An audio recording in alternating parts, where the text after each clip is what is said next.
गांव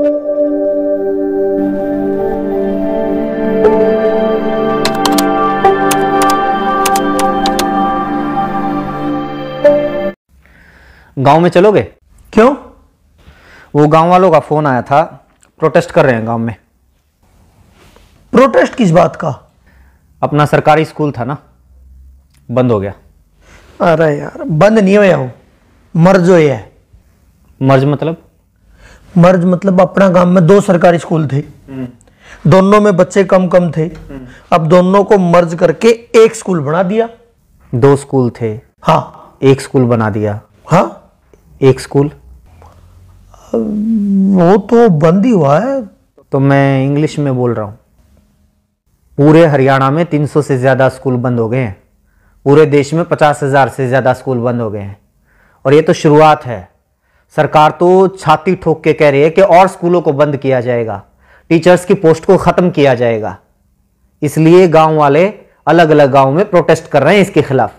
अरे यार, गांव वाले तो पागल हैं, किसी बात की पूरी जानकारी है नहीं, बस प्रोटेस्ट कर दो शुरू। एक बात बता, जब कोई भी आदमी अपने बच्चों को सरकारी स्कूल में पढ़ाने को तैयार ही नहीं है तो उन स्कूलों का करेंगे क्या? कर दो बंद। एक बात बता, तू अपने बच्चों को सरकारी स्कूल में पढ़ाएगा? मतलब मैं अपने बच्चों को सरकारी बस में नहीं भेजता तो सरकारी बसों को खत्म कर दो। मैं अपने बच्चों को ट्रेन में नहीं भेजता तो ट्रेन को खत्म कर दो। मैं अपने बच्चों को सरकारी स्कूलों में नहीं भेजता तो सरकारी स्कूलों को खत्म कर दो। मेरे तो बच्चे ही नहीं हैं तो सारे देश के बच्चों को खत्म कर दो। ये क्या लॉजिक हुआ? अरे तू अपनी छोड़, एक बात बता, सरकारी स्कूलों में जितने टीचर्स हैं क्या वो अपने बच्चों को सरकारी स्कूलों में पढ़ाते हैं? उससे भी बड़ा सवाल यह है कि वो अपने बच्चों को सरकारी स्कूलों में क्यों नहीं पढ़ाते हैं? क्यों नहीं पढ़ाते? क्योंकि सरकारी स्कूलों को पढ़ने लायक नहीं छोड़ा गया है। स्कूलों में टीचर नहीं है। शायद ही कोई ऐसा स्कूल हो जहां पर जितने टीचर्स की जरूरत है उतने टीचर हों। बैठने के लिए ढंग की इमारत नहीं है, कमरे नहीं है। कई स्कूलों की तो छतें गिर जाती हैं जिस वक्त क्लास चल रही होती है। पीने तक का पानी नहीं है, बैठने के लिए बेंच नहीं है। यहां तक कि टॉयलेट तक भी ऐसे होते हैं कि अगर कोई चला जाए तो मरीज बन के वापिस आए। ऐसे स्कूलों में कौन अपने बच्चों को पढ़ाना चाहेगा? अरे यार, ठीक है, सारे स्कूलों में अच्छी व्यवस्था नहीं है, लेकिन बहुत सारे स्कूल ऐसे हैं जिनमें सारी व्यवस्थाएं हैं और स्टाफ भी पूरा है। वहां टीचर्स कितना पढ़ाते हैं बताइयो? हाँ, सही बात, ये बात सही कही।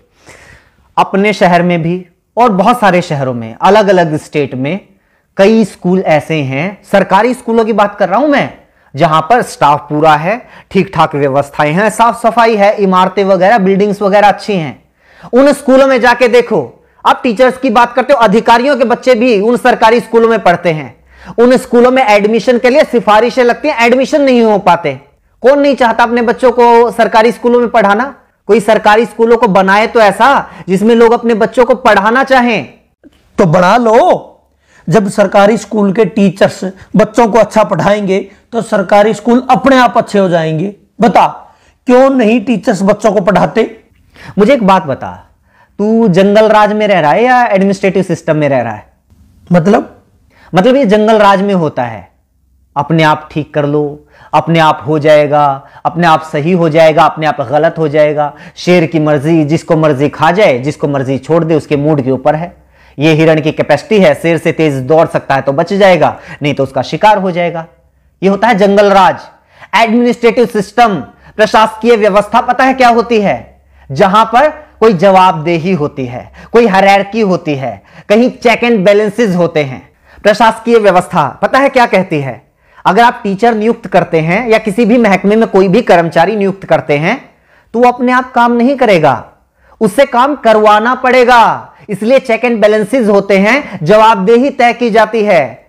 टीचर्स को अगर नियुक्त किया गया है तो वो काम नहीं करेंगे या काम करेंगे, ये देखने के लिए हेडमास्टर या प्रिंसिपल को नियुक्त किया जाता है। और सिस्टम ये मानकर चलता है कि वो प्रिंसिपल भी अपनी मर्जी से काम नहीं करेगा, उसके ऊपर भी बीओ की नियुक्ति होगी और वो भी अपनी मर्जी से काम नहीं करेगा। उसकी जवाबदेही तय करने के लिए डीओ की नियुक्ति होगी। डीओ के ऊपर और अधिकारी होगा, उसके ऊपर और अधिकारी होगा, उसके ऊपर शिक्षा मंत्री होगा और उसके ऊपर मुख्यमंत्री होगा। यानी अगर कोई एक टीचर किसी स्कूल में सही से नहीं पढ़ा रहा है तो ये सिर्फ उस टीचर का फेलियर नहीं है, सिर्फ उसकी गलती, उसकी कमी नहीं है, ये पूरे के पूरे सिस्टम की, शिक्षा मंत्री की, मुख्यमंत्री तक की जिम्मेदारी है। ये पूरा का पूरा सिस्टम जब कोलैप्स होता है तब जाकर कोई कर्मचारी अपना काम सही से नहीं करता है। हद है यार, तुम तो ये कह रहे हो कि मतलब हिंदुस्तान के हरियाणा राज्य के जींद जिले के किसी तहसील के किसी गांव के किसी कोने में बने हुए सरकारी स्कूल में एक अध्यापक पढ़ा नहीं रहा तो उसके लिए जिम्मेदार शिक्षा मंत्री, उसके लिए जिम्मेदार मुख्यमंत्री है। उसका काम ही ये है।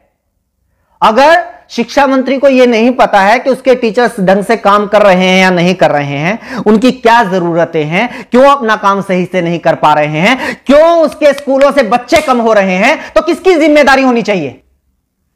किस बात का शिक्षा मंत्री है वो? अगर वो अपने स्कूलों को सही से नहीं चला पा रहा है तो उसको हटाओ नौकरी से, किसी और को लगाओ। और क्या बात करते हो, सरकारी स्कूलों के टीचर्स अपना काम नहीं करते? यही सरकार होती है ना, यही सरकारी कर्मचारी होते हैं जब इन लोगों की ड्यूटी लगा दी जाती है कि जाके पता करो गांव में कितने लोग खुले में शौच करने के लिए जाते हैं। सुबह 4 बजे 5 बजे उठ के बाहर कौन पोटी करने के लिए जा रहा है, उनकी गिनती यही टीचर्स करते हैं। कभी परिवार पहचान पत्र बनाने में ड्यूटी लगा दी जाती है, कभी कावड़ियों की सेवा में लगा दी जाती है, कभी मेले और मंडियों में ड्यूटी लगा दी जाती है, और उन टीचर से यही सरकार काम लेती है। वो काम तो बड़े अच्छे से कर देते हैं टीचर्स। पता है क्यों? क्योंकि सरकार टीचर से वो काम करवाना चाहती है, शिद्दत से करवाना चाहती है, इसलिए वो काम करवा लेती है। लेकिन यही सरकार नहीं चाहती कि ये टीचर्स स्कूलों में पढ़ाएं।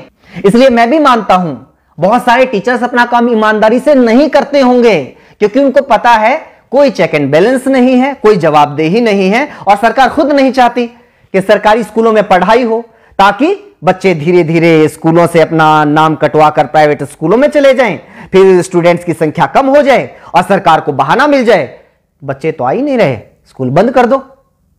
ये ज्ञान देने वाले बहुत मिलेंगे।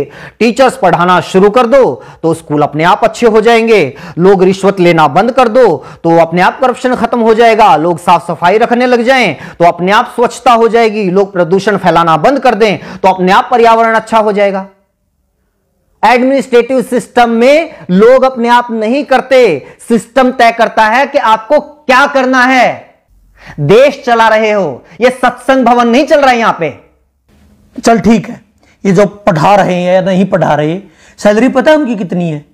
70,000, 80,000। प्राइवेट स्कूलों में भी टीचर हैं 20-20, 25-25 हजार में, इनसे काफी अच्छा पढ़ाते हैं। इनकी सैलरी इतनी क्यों है? अब इस बात को तो क्या जवाब दूं?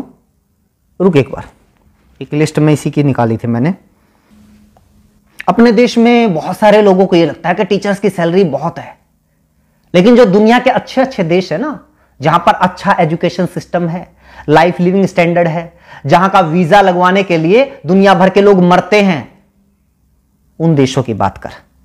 कनाडा में $1 लाख सालाना, $1 लाख सालाना टीचर्स की औसत इनकम है। पता है कितना हुआ?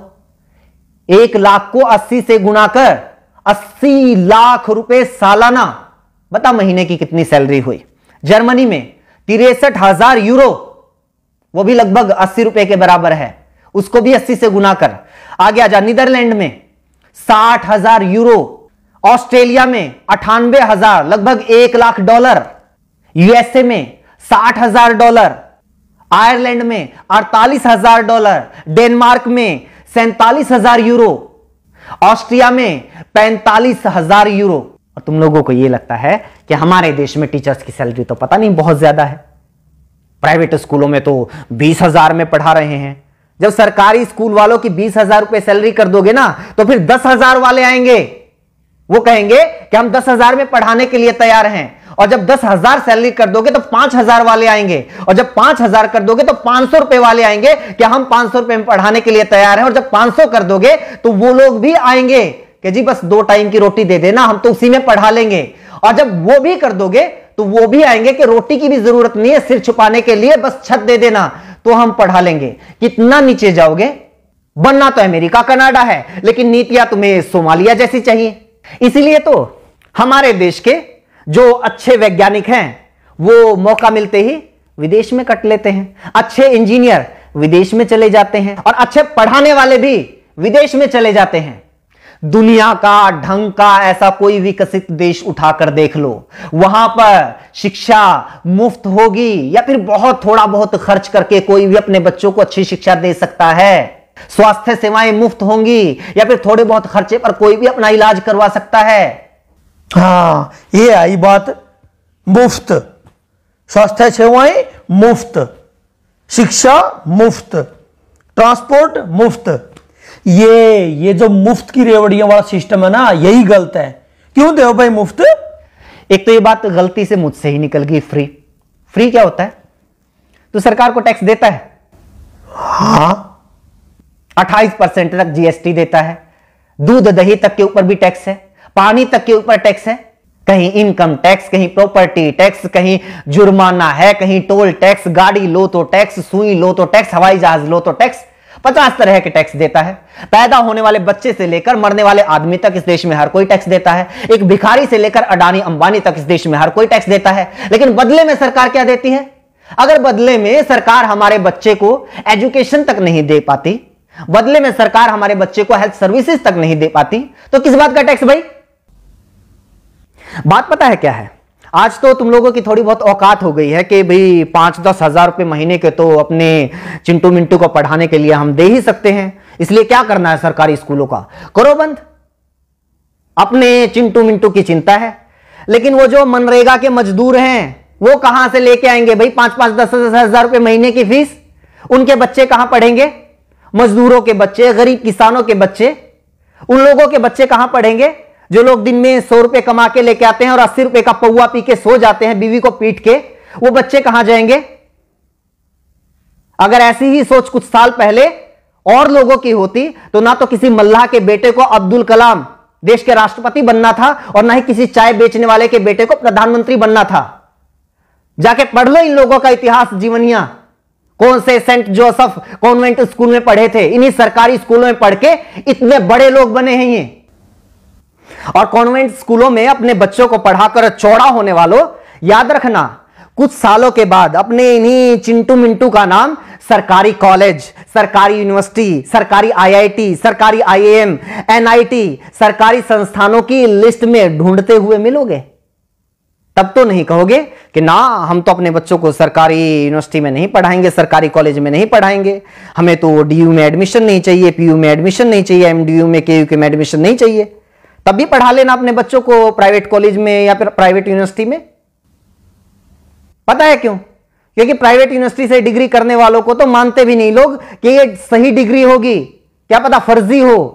ये रुतबा है आज भी सरकारी संस्थानों का, और कुछ साल पहले तक सरकारी स्कूलों का भी यही रुतबा था। लेकिन धीरे धीरे धीरे धीरे हालात ऐसे कर दिए कि आज सरकारी स्कूलों को बंद करने की मांग वो लोग कर रहे हैं जो खुद सरकारी स्कूलों में पढ़कर यहां तक पहुंचे हैं। मेरा ऊपर क्यों गर्म हो रहा है? मैं तो ये कह रहा हूं कि मतलब सारा सिस्टम ही खराब है। हाँ तो सिस्टम को सुधारो ना। ये क्या बात हुई? सरकारी स्कूलों को बंद कर दो, सरकारी अस्पतालों को बंद कर दो, सरकारी बस सेवा को बंद कर दो, सरकारी रेलवे को बंद कर दो। ये सारी चीजें अगर सरकारी बंद हो जाएंगी, ये सारी चीजें प्राइवेट हो जाएंगी, तो फिर सरकार क्यों सरकारी होनी चाहिए? 20,000 रुपए में शिक्षा मंत्री भी मिल जाएगा, 25,000 रुपए मुख्यमंत्री भी मिल जाएगा, असल में तो फ्री में मिल जाएगा। असल में तो उल्टा मुख्यमंत्री शिक्षा मंत्री बनने के लिए पैसे देने वाले लोग मिल जाएंगे। इनको भी ले आओ प्राइवेट। सिस्टम को सुधारने की बात करो ना, टीचर्स को दोष देके नहीं नहीं बंद करो, इनकी ज्यादा सैलरी है। वैसे जितना इनका काम है ना, इनके लिए तो 10,000 भी ज्यादा है। मतलब मेरा चाचा का लड़का है, सुबेरे 8-9 बजे स्कूल में जाना, 2-2:30 बजे वापिस आ जाइए, संडे की छुट्टी, कई बार सैटरडे की भी छुट्टी, फिर होली दिवाली, मतलब छुट्टी छुट्टी पता नहीं कितनी छुट्टी होती है। तनख्वाह 60,000 70,000 रुपए। और यहाँ देखो दिन रात मतलब दुकान में काम करा, होली दिवाली कितने बार तो पता नहीं छुट्टी हुआ नहीं हुआ, 9-10 घंटे कम से कम दुकान खोलते हैं, दिन रात मेहनत करते हैं, तब जाके 2 पैसे आते हैं घर में। असली समस्या तो ये है ना, मेरी बुआ का लड़का सरकारी लगा हुआ है, मेरे चाचा का लड़का सरकारी लगा हुआ है, मेरे पड़ोस में सरकारी लगा हुआ है। पूरे मोहल्ले में एक बच्चे को नौकरी मिल जाए तो सारे मोहल्ले में आग लग जाती है। इस जलन का क्या करेंगे भाई साहब? बस लोगों को यह चाहिए कि भी हमारी एक आंख फूटी हुई है तो सामने वाले की दोनों फोड़ दो। और सरकार भी इस बात को बहुत अच्छे से समझ रही है, इसलिए तुम लोगों को बताती रहती है टाइम टाइम पे कि आज हमने किसानों की दोनों आंखें फोड़ दी, आज हमने मुसलमानों की दोनों आंखें फोड़ दी, आज जाटों की फोड़ दी, आज पटेलों की फोड़ दी, आज बैंक वालों की फोड़ दी, और अब ये सरकारी टीचर्स की फोड़ रहे हैं। तुम लोग खुश। लेकिन नागरिक तो उस दिन बनोगे ना, व्यवस्था तो उस दिन सुधरेगी ना, देश तो उस दिन आगे बढ़ेगा ना, जब खड़े होके कहोगे कि जी सामने वाले की जो दोनों आंखें हैं वो सलामत रहनी चाहिए और मेरी एक आंख फूटी हुई है उसका इलाज करवाओ, तब पता चलेगा सरकार क्या करती है।